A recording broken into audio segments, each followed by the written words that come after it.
5 గుంటల భూమి కోసం అన్నదమ్ములే బద్ధ శత్రువులయ్యారు.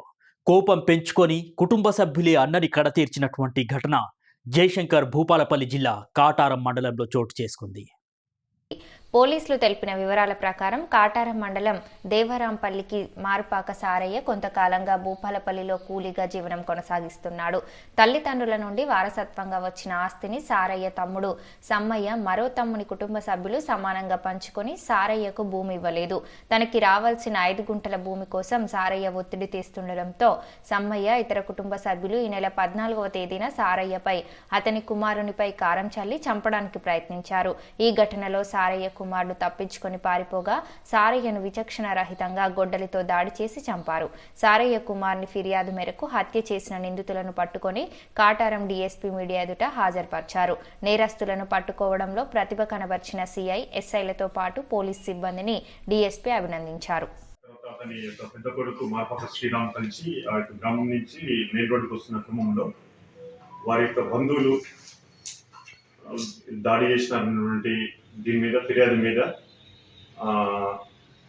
కేసు నమోదు చేయడమైంది. కేసు నమోదు చేసిన తర్వాత అంటే గుడ్డలు కత్తి తర్వాత దీంతో సుత్తితో దాడి చేసినటువంటి దీని మీద ఫిర్యాదు మీద కేసు నమోదు చేసి ఇన్వెస్టిగేషన్ చేయడమైంది.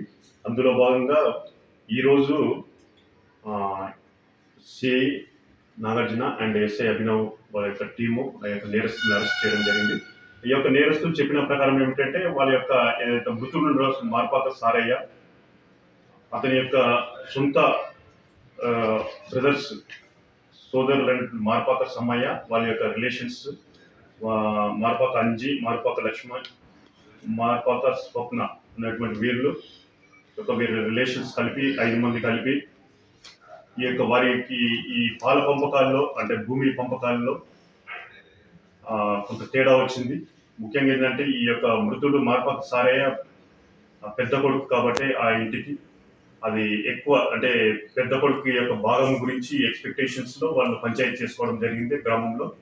తర్వాత దాని విషయంలో వీళ్ళు వినకపోవడంతో వాళ్ళ సోదరుడు అయినటువంటి యొక్క మారుపాక సమ్మయ్య రిలేషన్స్ కలిపి దాని మీద గొడ్డలి మరి రాళ్ళు తర్వాత ఇది సుత్తితోని కొట్టి బాగా గాయపరచడం జరిగింది. ఇందులో భాగంగా ఈ యొక్క గాయాలకి ఈ మారుపాక సారయ్య చనిపోవడం అయింది. మారుపాక శ్రీరామ్ ఏమో అతను ఇంజూర్డ్ అవ్వడం జరిగింది.